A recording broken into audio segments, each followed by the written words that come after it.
क्या आप जानते हैं कि तुलसी माता कौन थी? नहीं?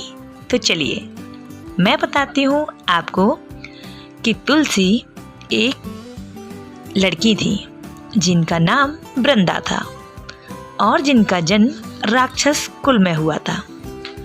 वृंदा बचपन से ही भगवान विष्णु की बहुत बड़ी भक्त थी। बड़े ही प्रेम से भगवान की सेवा करती थी, पूजा करती थी और साथ में रहती थी।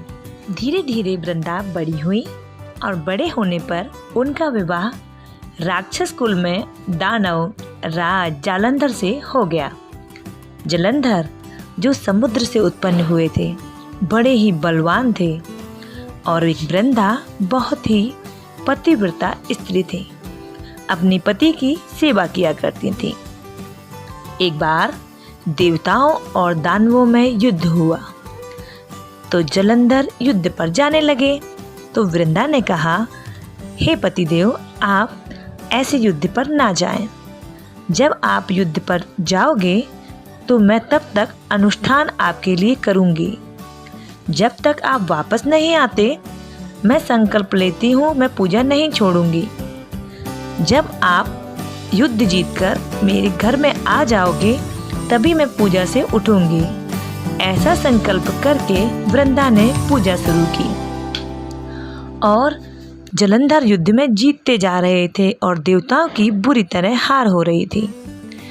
तो सारे देवता भगवान की शरण में पहुँचे, कहने लगे, हे भगवान, आप हमारी रक्षा कीजिए। वृंदा आपकी परम भक्त हैं, हमारी रक्षा आप ही कर सकते हैं। तो भगवान ने कहा, मैं उनके साथ छल नहीं कर सकता। लेकिन सभी देवताओं ने उनसे प्रार्थना की तो भगवान ने उनके पति का रूप धरकर उनके घर में प्रवेश किया। अपने पति को सही सलामत देखकर वृंदा बहुत खुशी से अपने पति के पैर छू लिए। जैसे वो उठी उनका सर धड़ से अलग हो गया। उन्होंने देखा, मेरा पति तो बाहर पड़े हुए हैं जिनका सर शरीर से अलग है, तो ये कौन है?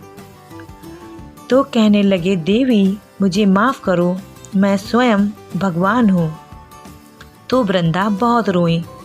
उन्होंने बोला, मैंने आपकी पूजा बचपन से की है और आपने मेरे साथ छल किया। उन्होंने भगवान को श्राप दिया, जाओ आप पत्थर के हो जाओ। वृंदा के श्राप से भगवान पत्थर के हो गए। सभी देवताओं में हाहाकार मच गया। लक्ष्मी जी का रो रो के बुरा हाल हो गया। वो लक्ष्मी जी वृंदा से प्रार्थना करने लगी कि मेरे पति को माफ़ कर दो। तो वृंदा ने कुछ नहीं कहा। लक्ष्मी के बार बार रोने पर वृंदा ने उन्हें शाप मुक्त कर दिया। जब भगवान शाप मुक्त हो गए तो उन्होंने कहा, अब मैं अपने पति को लेके जा रही हूँ। और उन्होंने अपने पति का नाम लेकर वो चली गई। उनके पति की राख और उनकी राख से एक पौधे का जन्म हुआ जिसको तुलसी कहते हैं। और जो उन्होंने भगवान को श्राप दिया था उसे शालिग्राम कहते हैं। तब से तुलसी और शालिग्राम की पूजा साथ साथ की जाती है। उन्होंने वृंदा को आशीर्वाद दिया, मैं तुम्हें वरदान देता हूँ कि तुम्हारी जब तक तुलसी का भोग नहीं लगेगा तब तक कोई भी अनुष्ठान पूरा नहीं माना जाएगा। इसीलिए देवउठान एकादशी के दिन तुलसी विवाह